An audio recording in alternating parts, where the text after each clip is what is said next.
just so you are all aware. So we can go ahead and get started. So like I said, we're really excited to have Landon Callan here. Landon is a transgender activist who has worked with the Safe Schools program for LGBTQ students for the last 7 years. In addition to his work with elementary, middle school, and high school students, Landon has been involved in policy and curriculum development. Landon is involved in local and national politics as it relates to transgender rights. And in 2016, he met with Massachusetts Speaker of the House to discuss public accommodations for transgender people, and was also interviewed by the United States Department of Justice when President Obama issued guidance on transgender student rights. Landon has been featured in Rolling Stone magazine, the Boston Globe, and the New York Times. And in 2021, Landon graduated from Fitchburg State University with a BS in professional communications and a minor in political science. So thanks again, Landon, and you can go ahead and take it away.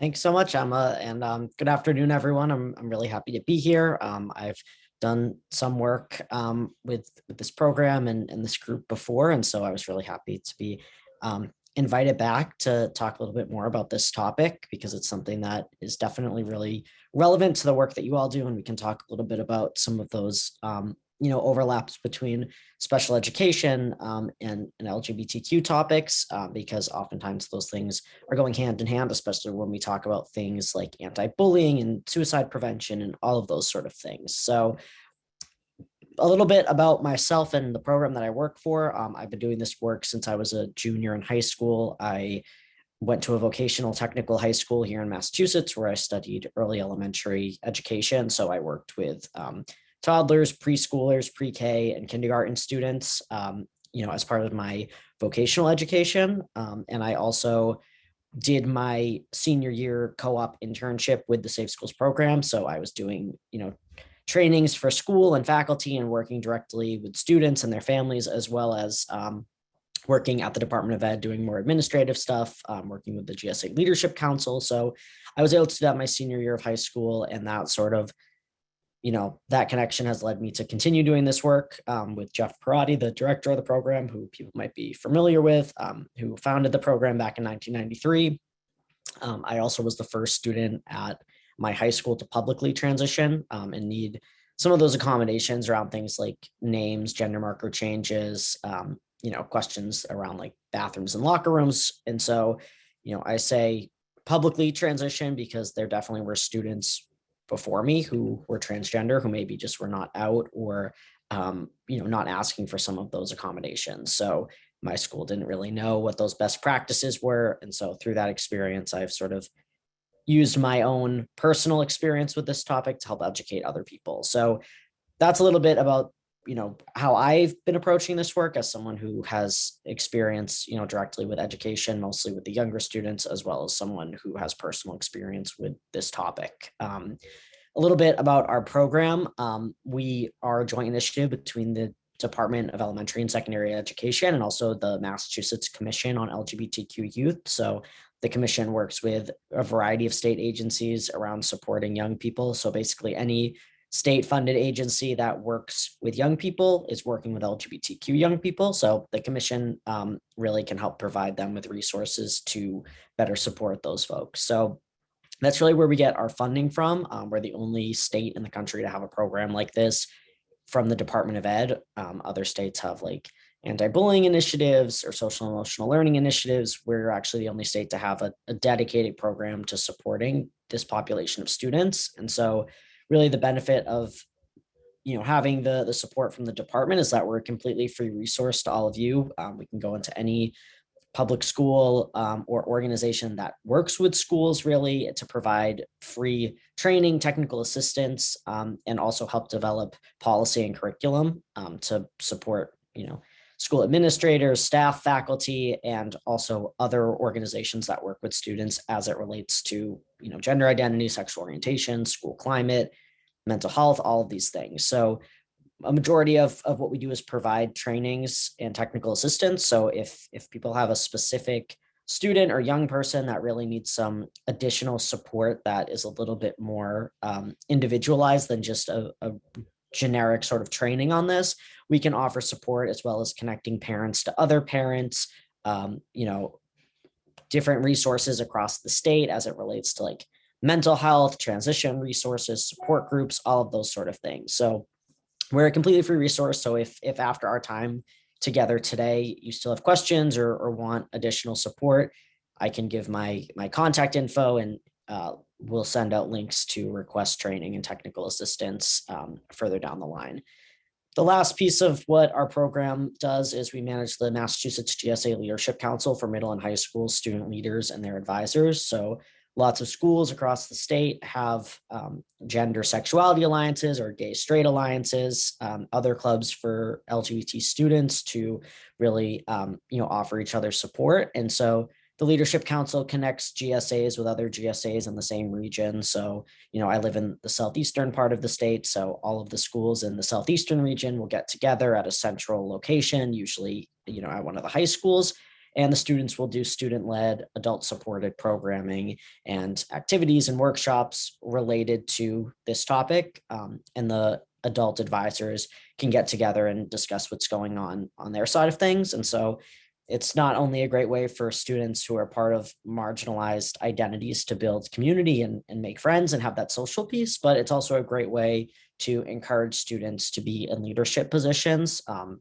That's something that we feel is really important, that giving students the opportunity to really develop their leadership skills can help keep them engaged and focused in school and help them develop skills for the future. I was really not interested in going to school or graduating or any of that stuff, but because I was part of the GSA Leadership Council in high school, that really kept me, in school, because it gave me an opportunity to be in that leadership role, to make friends and develop skills that I have been able to use professionally. So if people have, students or young people in their lives who might be interested in being part of the Leadership Council, I'd be happy to give folks more information on that. We actually do a 4-day summit up at UMass Amherst every year that's completely free for students.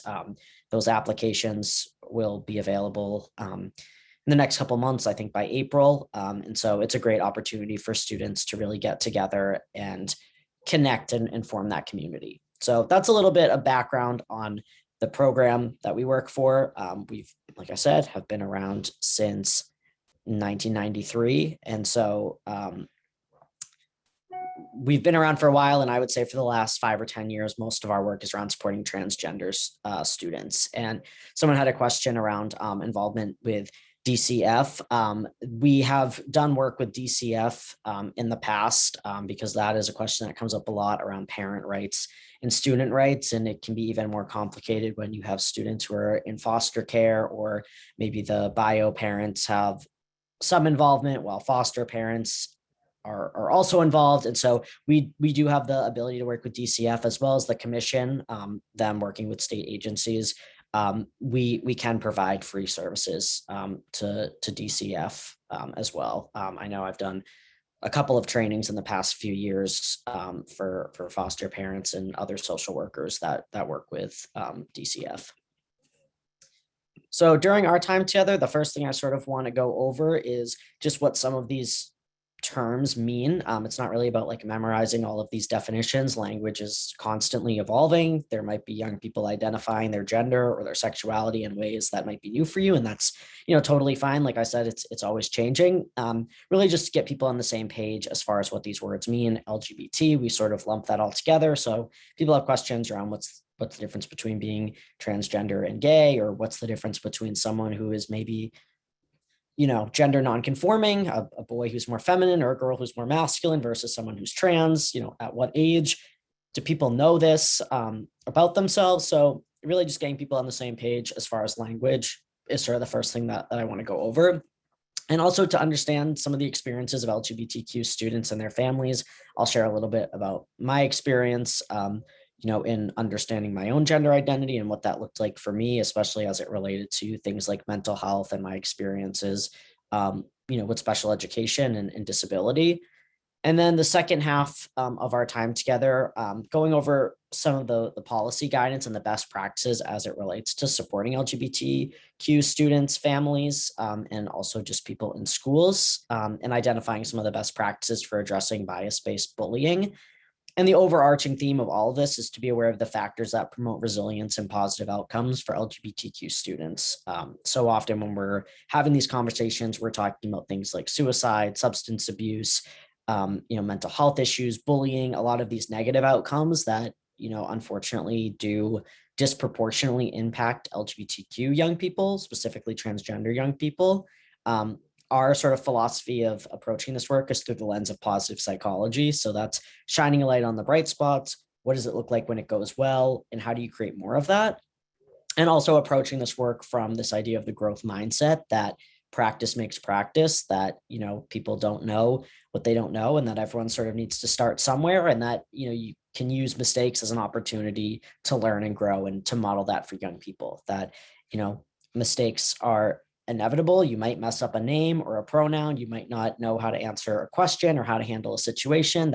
That's okay. And to really embrace challenging situations as an opportunity to grow, and to also encourage people to reach out and ask for help when you need it, that, you're not doing this work alone. There's lots of resources and lots of people who are more than happy to help folks navigate some of these really challenging situations that might come up around this topic. So the core message of our program is that, all students deserve a safe, supportive school environment that's free of bias-based behavior, and that all students and all young people are scanning for safety. So signaling that you're a safe and supportive person can look like a lot of different things. I mean, it could be as small as having your pronouns on your Zoom name or your email signature to signal that, sometimes we don't know people's pronouns unless they tell us, and that for most of us, people get our pronouns right by just looking at us, but that's not true for everyone. And that, it's a way to signal that you're a safe and supportive person.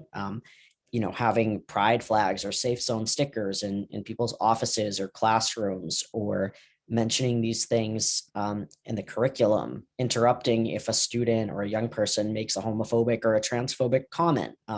There's lots of different ways that people can signal that they're a safe and supportive person. And if flying a pride flag is not really your style, there's lots of different ways to signal that you're a safe, supportive adult, and that all students are looking for these signs that someone is a safe, approachable, supportive adult in their lives. And so if I go into schools, even if I see just a tiny little safe zone sticker, on a classroom door, I notice that when, even though it was really small, it's something that stands out. So all students are scanning for safety, and anything that visibly creates, awareness or support for LGBTQ students really makes a difference. That when we're talking about any identity that's steeped in secrecy, silence, or invisibility, anything that creates visibility helps.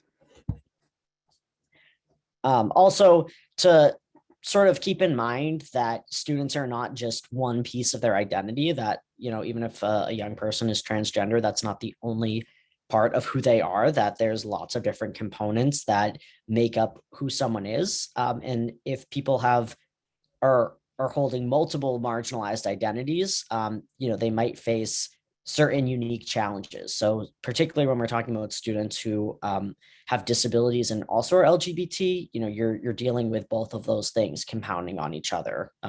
Not to mention people's, socioeconomic status, their race, their religion, their age, their culture, all of these things impact, how they navigate the world. So my experience is going to look different from someone else's, and that's okay. That there's not really a one size fits all approach to a lot of these questions. There's lots of new research that has been coming out recently around the overlap between disability and LGBTQ identities, and that LGBTQ plus individuals are more likely to also identify as having a disability or identifying as disabled than the general population. And so that includes 2 in 5 transgender adults and 1 in 4 lesbian, gay, or bisexual adults, identify as having a disability. So there are certain unique challenges that come with that. Like I said, these things compound on each other. So that can include, limited access to inclusive and accessible health services, whether that be mental health or other health services. People are marginalized in multiple different ways. Increased rates of bullying and social exclusion. There are added barriers to employment, and also being overrepresented in the juvenile and criminal justice system. So again, we're looking at not just student LGBT identities, but disability also can really impact how they experience, their school day, but also just in their day-to-day lives. And that also to point out that race can also play a factor in how people experience some of these things, that disability is present in people of all races, but it can disproportionately impact people of certain races. So 3 in 10 Native American people, 1 in 4 Black people, 1 in 5 white people, 1 in 6 Latino people, and 1 in 10 Asian people are, according to the CDC in 2017, identified as having a disability. So if you're also someone of a racial minority, you're experiencing oppression as both someone who's disabled and being a person of color. And specifically, when we look at Black children who have a disability, they are overrepresented in special education and also in the criminal justice system based on people's biases.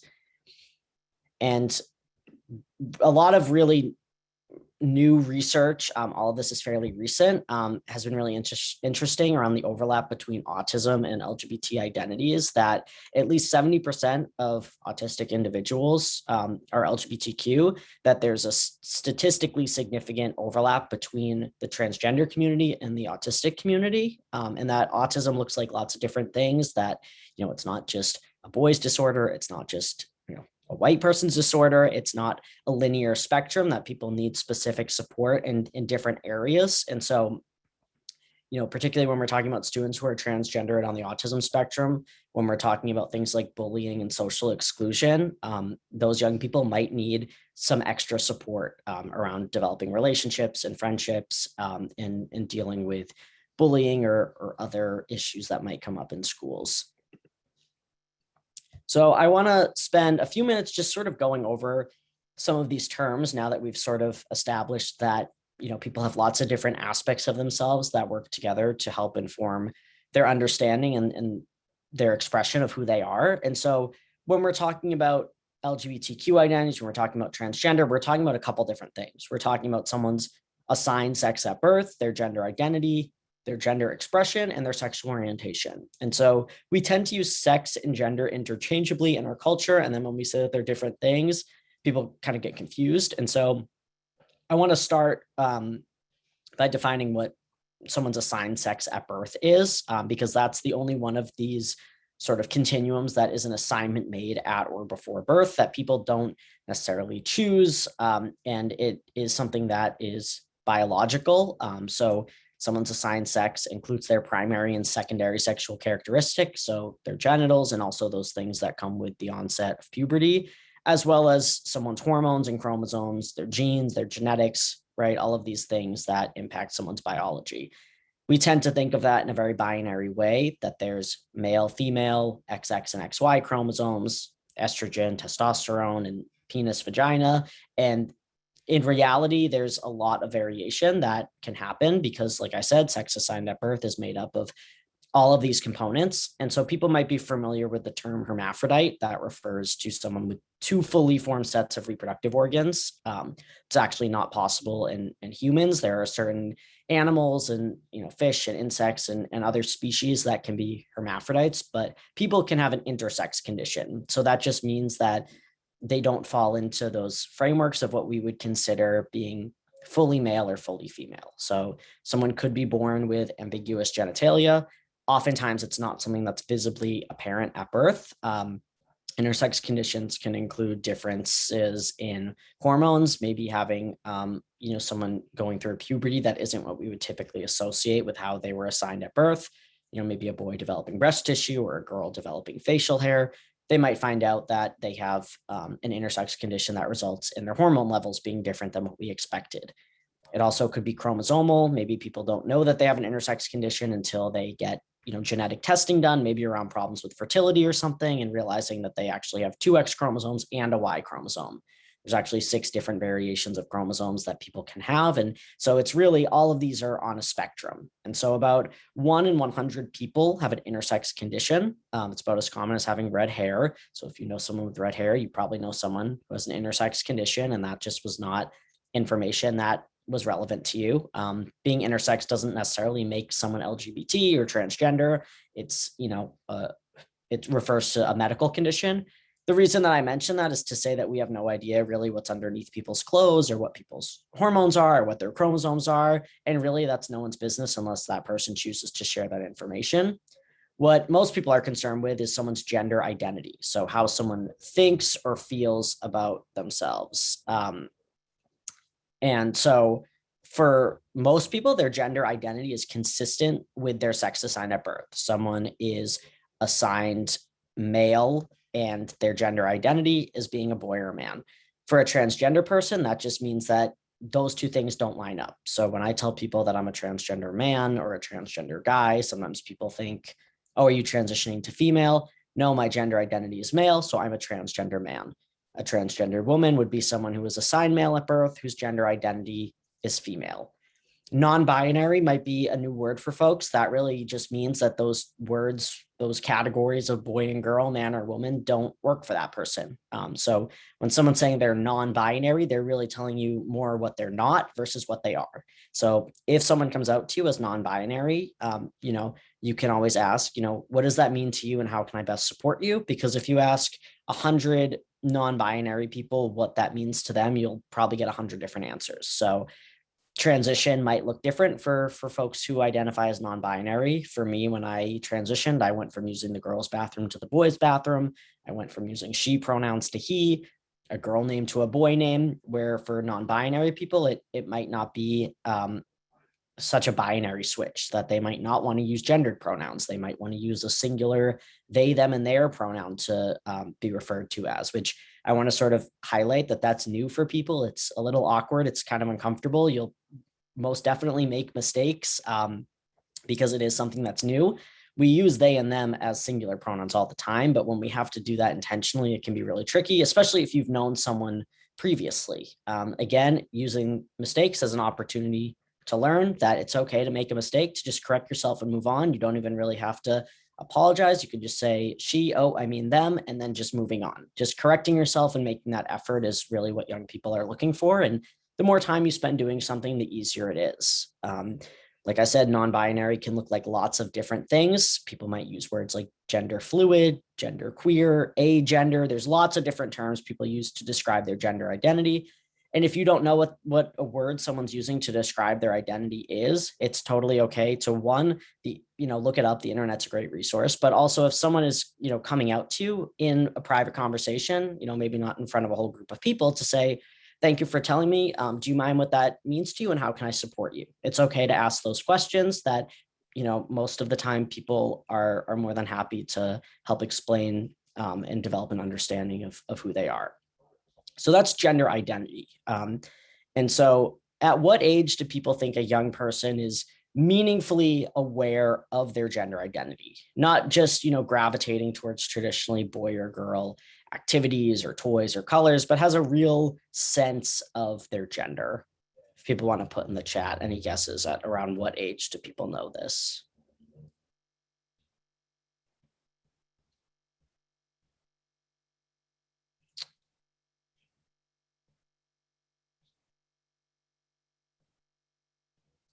Yeah, so a couple of people said 4, 8, depends on the person, 3 to 5.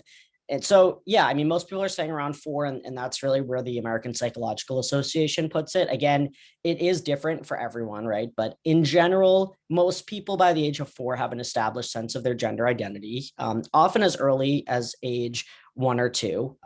Again, it can vary, but in general, from a pretty young age, people are aware of their gender. And if people want to think about that in terms of themselves, like, at what age did you sort of know who you were? And a lot of times it's just something that we innately know about ourselves. But for most people, it's established often by the age of 4. That doesn't mean that everyone who's transgender comes out and transitions at 4 years old. For one, most people don't have the language to say I'm transgender at that age. Also, the messages people get, when I was younger, if I told my parents that I wanted to be called he and him and wear, boy clothes, if they had told me absolutely not, you're a girl, I probably wouldn't have expressed that part of myself until later in life, maybe never. And again, various things can impact if people are allowed to express themselves, people's religion, their culture, their, just society in general. We're at a point now where people might have more freedom to express themselves. But again, it looks different based on where you live and all of these other things. So someone said, is this because we're told what gender we are? Yeah, I think for most people, we don't question it. If you're not trans, it's just, okay, I'm told that this is who I am, and I agree with that. For transgender people, who they actually are is different than what other people are telling them. So, when I was growing up, I knew that my gender identity was male, but when I went to school and they said line up boys and girls, I was told you're a girl, you have to line up with the girls. And I think, as we get older, sometimes people, try really hard to fit into those boxes, even if that isn't what makes the most sense for them. And that's not actually who they are. Like I said, it doesn't mean that everyone transitions at 4 years old, but even people who transition later in life can oftentimes look back on their own experiences and think, okay, I sort of knew this about myself at 4, 5, 6 years old, but, didn't have the words or didn't have the support or, was not really aware of how to express that. So that's gender identity, that deeply felt sense of who you are as a boy or a girl, a man or a woman, both or neither. For most people, that's consistent with their assigned sex at birth. For transgender people, it's different. The other question that comes up often is, what's the difference between someone who's expressing their gender in a way that is stereotypically not traditional for their assigned sex at birth versus someone who's transgender? And so you might have a girl who likes to wear traditionally boy clothes and, participate in traditionally male activities, maybe cut her hair short, but she still knows she's a girl, will use the girls' bathroom, doesn't mind being called she and her. She's just expressing herself in a more masculine way. Or a boy who is more stereotypically feminine, but still identifies as a boy. Whereas for transgender people, there's often an intense amount of distress, discomfort, other mental health issues that come with not being their authentic selves. And then once they're able to transition, those symptoms of anxiety, depression, other mental health issues significantly are reduced once they're able to transition. So, for me and my family, it became aware that it was more than just being, a tomboy or something around puberty, having intense anxiety around watching the puberty education video with the girls, where other girls in my class who were, maybe more masculine or more of a tomboy, maybe they had some anxiety around it, but it was not nearly to the extent that that I was experiencing. So that was sort of when my family realized that it was more than just that gender expression piece and, had more to do with my identity and how I viewed my own gender. So most people step outside of these traditional gender boxes at one point or another in their lives, whether that be a girl having short hair or a boy experiencing emotions, other than anger, that all of these things are gendered in our culture. And while that is something that, is important and is real and oftentimes has consequences when people don't conform to traditional gender roles, it also is something that's a social construct. So that doesn't mean that it doesn't exist. It just means that it looks different across different time periods, across different cultures in different parts of the world. What it means to be a man or a woman here in New England in 2022 looked different 100 years ago. It'll probably look different 100 years in the future. So how someone's choosing to express themselves is different from someone's gender identity, right? That just because someone steps outside of a traditional gender box doesn't mean that they're trans. It's that this idea of having dysphoria that is alleviated once they're able to transition. So that's gender expression. The last one that I want to sort of go over is one that people have probably the most comfort and confidence around talking about, sexual orientation, who someone's romantically or sexually attracted to. People don't choose their sexual orientation, but they do choose the words that they use to describe that. So you could have, a group of 20 or 30 students who all say, I'm straight. The behavior doesn't necessarily reflect that for a variety of reasons, people might not be identifying in a way that might make the most sense to them. It could be for safety reasons. It could be because they're not ready to come out. It could be because they're in denial about parts of themselves. For whatever reason, people might be using words to describe their identity that don't reflect their behavior. And so it's important to assume that we're not, assuming that just because there are no out young people in our lives, that they're not actually questioning things or internally thinking about some of these issues. So at what age does a young person begin to meaningfully recognize their sexual orientation? Not necessarily acting on it, but having an idea of who they might be. romantically or sexually attracted to. We said gender identity was around 4. What about for sexual orientation?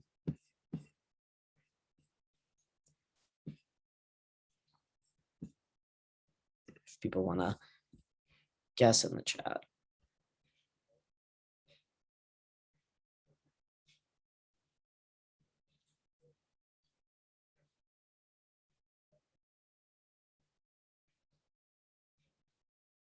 Yeah, so some people are saying 12, around puberty, 8. And yeah, like I said, there's a range between some of these things. It's not, true for everyone, but usually between the ages of 9 and 11. And again, it really depends on their safety, right? That oftentimes people are aware of their sexual orientation around puberty between the ages of 9 and 11. They're oftentimes not telling anyone if they're not straight or heterosexual until a little bit older, 13, 14, 15. So entering middle school, young people are aware of their sexual orientation, not disclosing that information if they're LGBT until high school.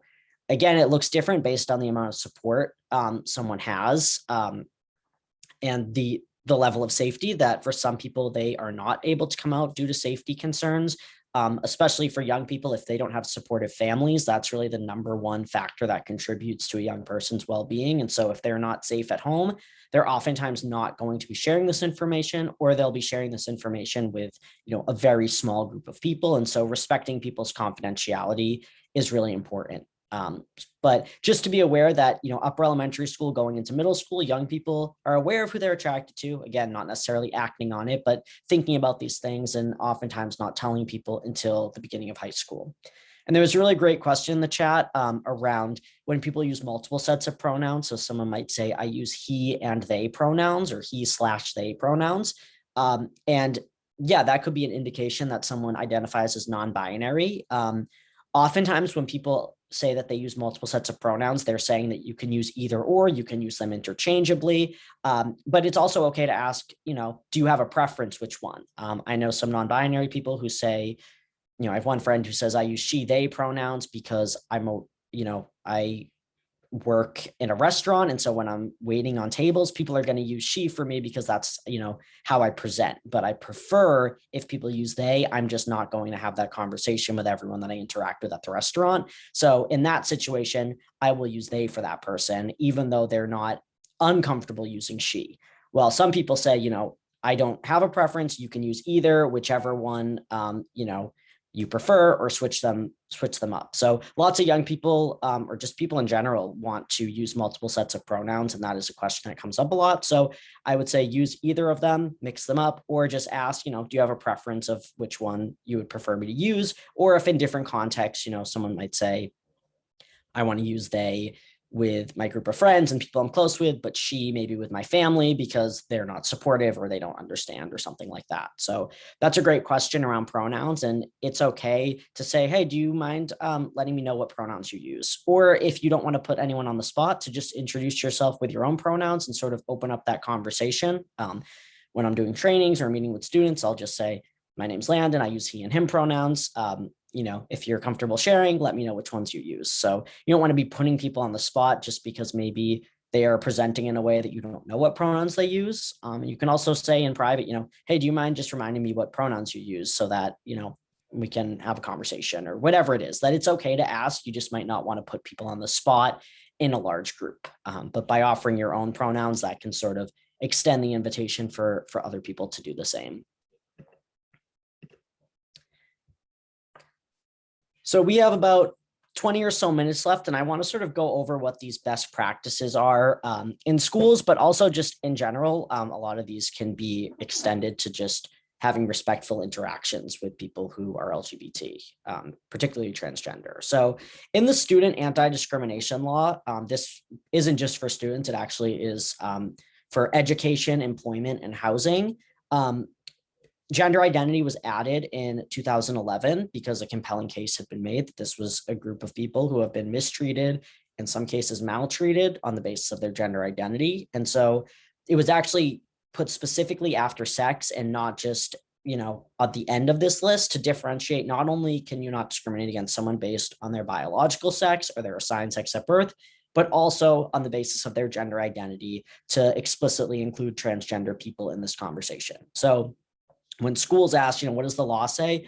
really all the law says is that you can't discriminate against students on the basis of their gender identity, which it's a blunt instrument that oftentimes is not the most helpful, especially if you're talking with families. When power comes in the door, love goes out the window. You don't want to revert to what does the law say? Because to be honest, like I said, the law is a blunt instrument, and you can also find pieces of legislation that can support parent rights and student rights that you don't want to get in that power struggle with a family. But there are certain practices that really can result in the best outcomes for students. And again, this is something that is changing. We're learning new and better ways to support young people all the time, but really these are the 5 key components. And I think, for this group, really focusing on these first 3 of name and gender marker changes, bathrooms and locker rooms, and confidentiality are the biggest ones, especially if you're working with young people in DCF custody. And again, there are specific questions that come up around special ed. So with name, gender marker, and record changes, here in Massachusetts, we recognize what's called the common law name change. So as long as a name is being used in all or most areas of a person's life and it's not being done for any improper or fraudulent reasons, it's considered their real name. So in school, information systems, you don't need a court-ordered legal name change to change a name and gender marker. You would need a legal name change when you're doing things like, filling out working papers for students under 18 who want to get a job or applying for financial aid. Anything that's connected to their real ID or their social security, that would require a legal name change. But anything outside of that does not need legal documentation. There's lots of barriers for people to legally change their name. It's expensive. It's a couple $100s. Not everyone can afford to do that. Also, if a student is not born in this country, to transfer records from other countries can be upwards of $2,000. So it can be really impractical for people to change their name. So you don't need to have that court ordered name change to change it in schools. Same thing with IEPs. You can use the name that a student's going by in IEPs. If there's communications with doctors and stuff where they have a legal name for insurance reasons. I know that schools have just put notes saying, the names are different, but this is the same student.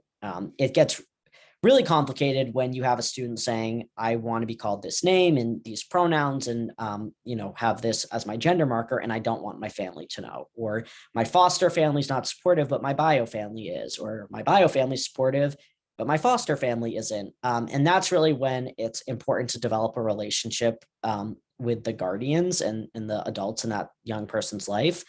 I would say the best practice is if a young person is using or requesting to use a different name, the best practice is to just use that name in conversation and then really ask some of those questions around who knows and, who can I use this name with? Is the name change legal involvement in writing? Well, if you have a legal name change, it has to go through the court. So they will send you a certificate of a name change. If it's in school, they don't need any of that sort of stuff in writing, but schools shouldn't really be changing names in the system unless they've had some communication with a parent, because if the school does change a name in the school system, the student needs to be aware that that's the name that's going to come home on their report card or be on their tests or, on their student ID. And that's not the best way to come out to someone's family. So sometimes the adults in that young person's life need to sort of be that frontal lobe to say, if we do change this in the system, your parents are going to find out, and we need to make sure that we have a conversation, ahead of time so that this doesn't create a crisis scenario. Even if young people are saying, don't talk to my parents, you're thinking, okay, how do I develop a relationship with this family so that we can talk about these things? That there's a lot of psychology around, the negative effects of keeping secrets. And sometimes just keeping that secret can be causing a lot of turmoil and a lot of stress. Obviously, you would never want to out a student or mention anything about their gender identity or sexual orientation to a family without permission from the student. But sometimes students are asking either implicitly or explicitly, I'm fine, but can you talk to my parents? And so sometimes that means saying to the parent, when I'm talking to you, I'm going to use the name and pronouns for your child that you're comfortable with. I understand that this is, really difficult, and, I would love to support you. I also want you to know that when I'm talking, to your student or your child or your foster child, we're using the names and pronouns that they're requesting to go by, because we feel like that's how they learn best and are really supported. And, really asking questions around, most adults want to do what's in the best interest for their child. And so a parent or guardian might say, well, my child was bullied in middle school. They are on the spectrum. They, have issues socially, and now they want to transition, and that's just going to make things worse. And, that's a reasonable concern to have.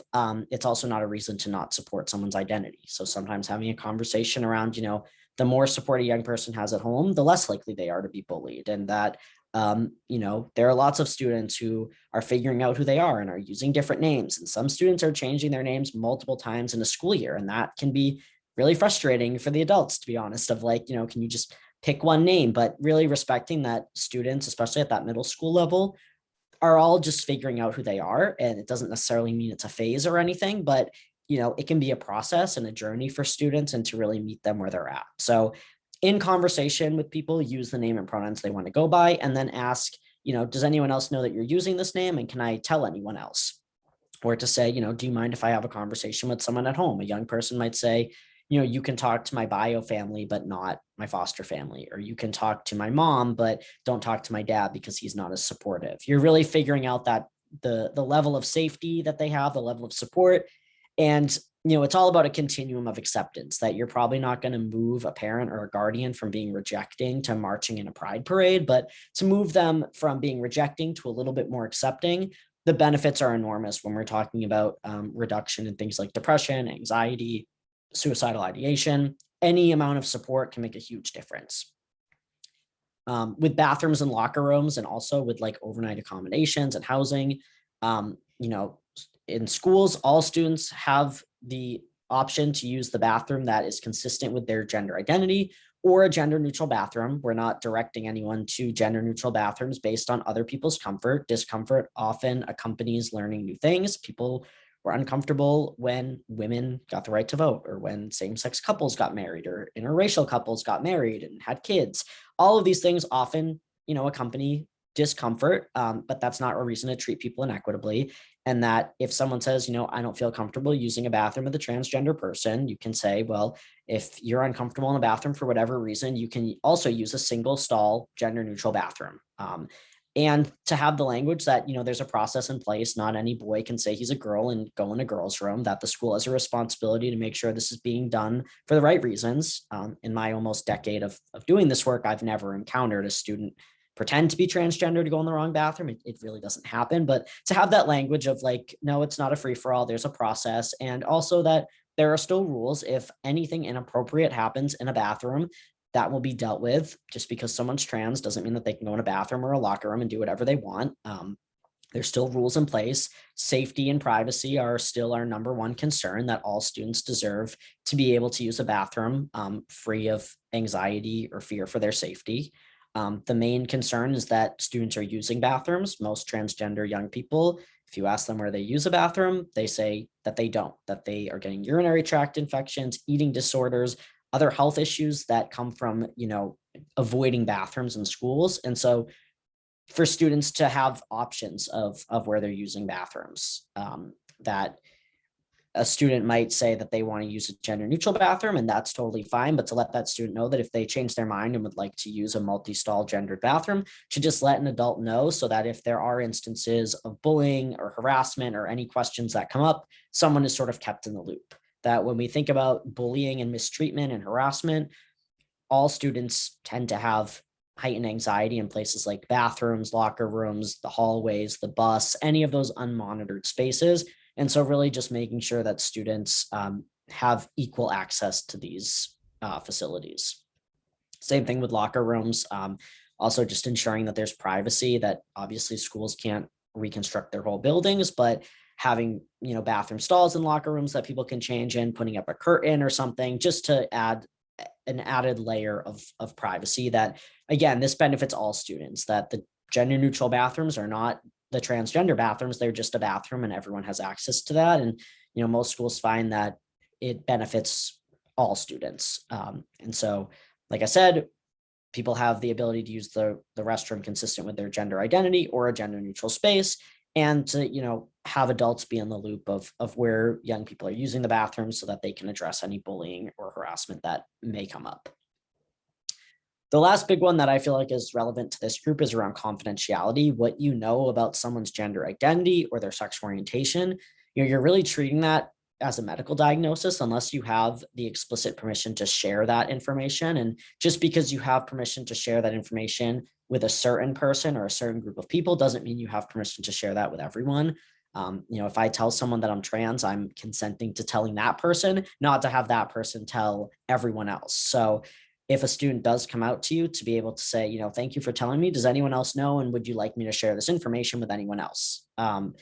It's really important to respect confidentiality, especially when it comes to things like safety. Outing students can result in, crisis situations that can be really harmful and detrimental to their mental and sometimes even physical health. So having students, develop a plan of who knows, how much do they know, and how much you can disclose that information is really important. And to help students come up with a plan of who knows what information when.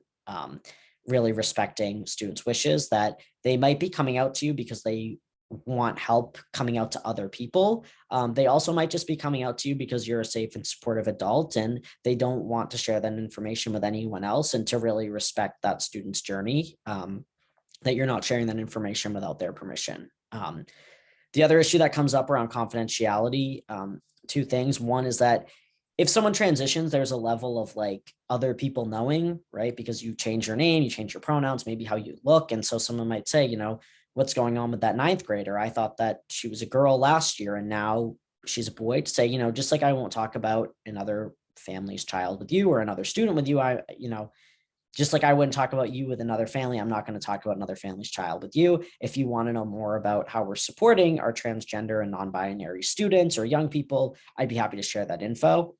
You really want to respect that confidentiality. Same thing with if you know the name that someone used previously, their birth name or their previous name or their dead name or whatever that name was before they transitioned, to really just never use that. If you're talking about them previously, just use the name that they go by now. Some trans people are comfortable hearing their old name. I would make the assumption that most people are not. I've been transitioned for almost a decade and I still am very uncomfortable hearing my old name. And I don't want people to know that. I don't like to hear that. And so when my family or friends talk about me previously, they continue to use the names and pronouns that I use now because I was always this person. They just didn't know that. The other issue around confidentiality that comes up is around bullying. Families legally need to be made aware of the nature of the bullying. And that sort of didn't take into consideration that if the nature of the bullying is harassment over sexual orientation or gender identity, that could make things a lot worse. And so if a student is, being bullied on the basis of, their identity as being LGBT, maybe they're gay, to let the family know, your child is being bullied, they've been called homophobic slurs. Anyone can be called a homophobic slur. It doesn't necessarily mean that they are, LGBT or gay. You're informing them of the nature of the bullying, but you're also not outing the student, in particular. So again, talking with young people to say, listen, we need to inform your family on the nature of what's going on. We also want to be respectful of, your confidentiality and your privacy. So how can we best go about it? Really, all of this work goes best when students, families, and schools are working together. And that includes, other adults in that young person's life, whether that be foster families, whether that be mental health professionals or special education teachers, really having that team of adults working with the student, because you don't want to get polarized with parent rights or student rights. You don't want to tell a family, well, we're going to do whatever the child says because that's our policy. You also don't want to tell the young person we can't do anything because we don't have your family's permission. You really want to sort of meet people where they're at. Athletics, MIAA, the Massachusetts Interscholastic Athletic Association, has a great policy that basically says students play on the sports team consistent with their gender identity. If other accommodations need to be made, that'll be taken into consideration. Basically, whatever makes the most sense for that young person and their team, those accommodations can be made.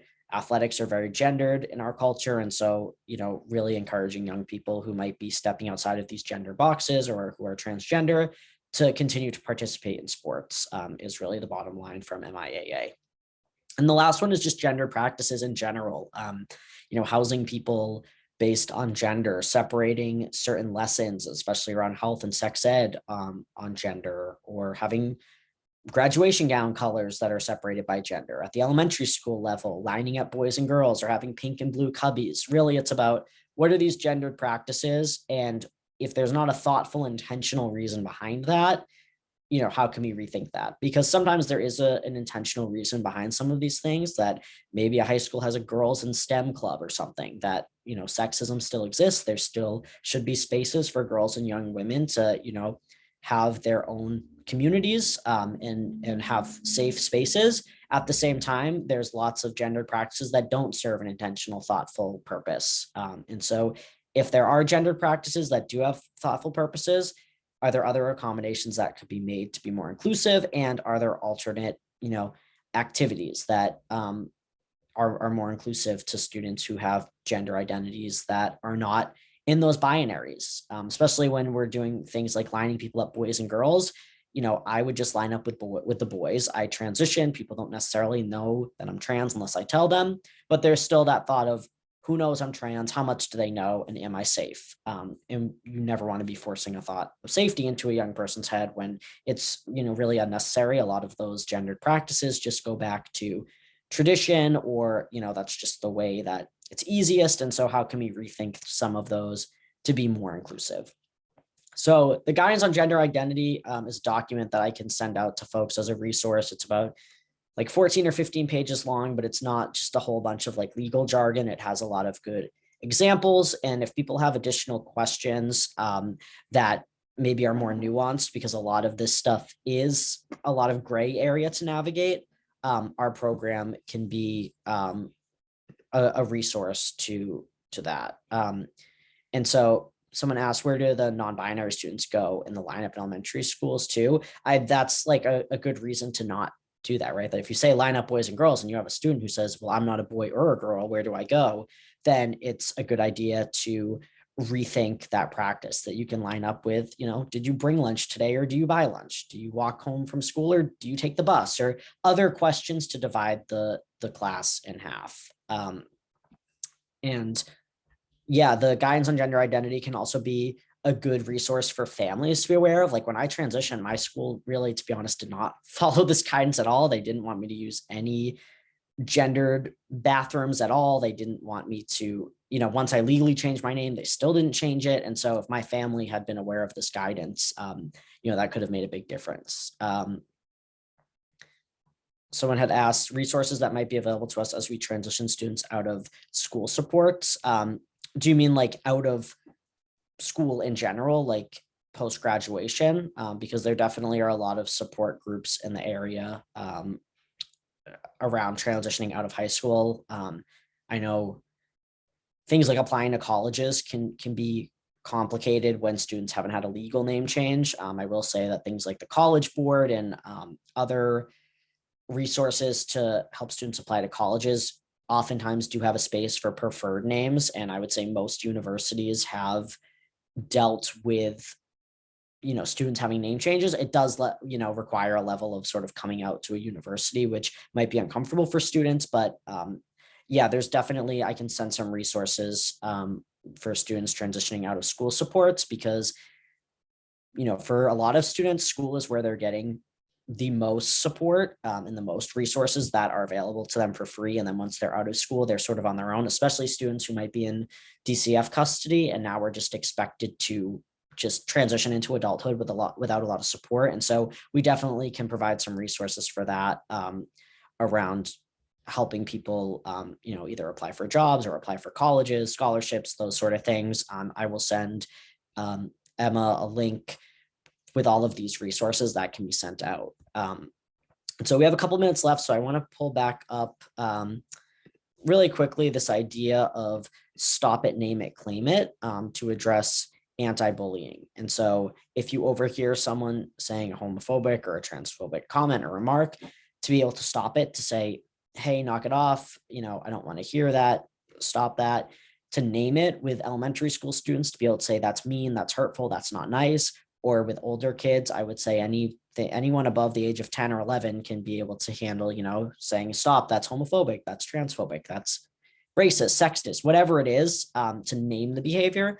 And then the important piece is claiming it, to say, hey, knock it off, that's homophobic. My best friend is gay, and that really makes me sad to hear you talk about someone like him in a negative way. Or my family member is transgender. Or, in my community, we treat everyone with kindness and respect, no matter how they identify. So that claiming it can really help students and young people develop empathy, that their words have consequences and can impact other people. And that's a good way to interrupt it without drawing too much attention to it, while at the same time not letting it sort of fly under the radar and send the message that it's okay.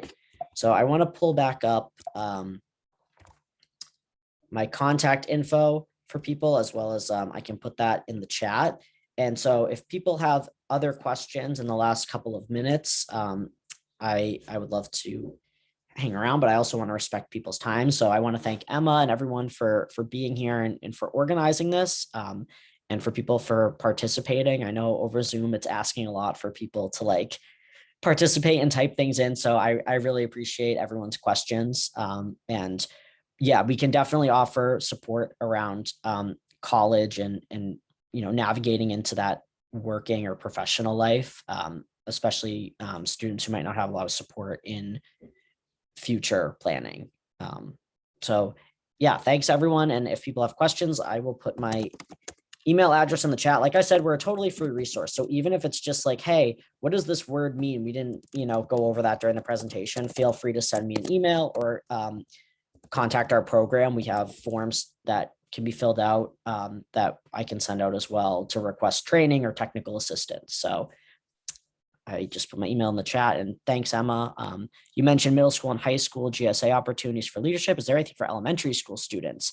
Yeah, our program doesn't actually offer the leadership council for elementary school students, but there are lots of elementary schools that are having, diversity clubs, rainbow alliances, GSAs. And so we're actually working on compiling sort of a map of every school in the state that has an organization like that. And so we're doing, we have a good sort of list of high schools, a lot of middle schools, a couple elementary schools. But yeah, they definitely are able to start these clubs at a younger age, which is really great. And we are developing resources to help with the elementary school level as well. Yeah, Sandra, if you have other organizations that are interested, we can definitely be a resource.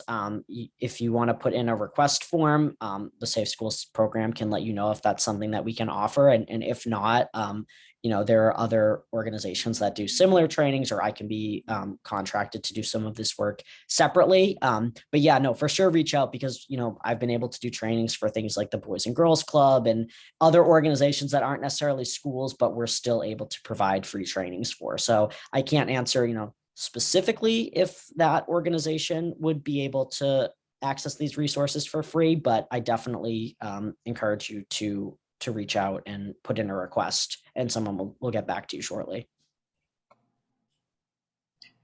Thank you so much, Landon, for joining us and for providing these great resources and information. I am in the chat, I am putting a link to our evaluation form. If you get a chance, please fill this out. It helps us produce further webinars and workshops that provide great information like this one. And I will be sending out an email with resources from Landon, as well as the recording from this webinar. So if no one has any more questions, I think we can go ahead and say goodbye. So thanks again, Landon. And please email us if you have any questions. Bye, everyone. Awesome. Thanks so much for having me. And I will send over those resources, Emma, for you to send out to anyone who registered and anyone else who wants it as well. Perfect. Thank you. Awesome. Thank you. Have a good afternoon, everyone. Thanks, Bridget. Thanks, Eileen. Bye, everyone. Have a good day.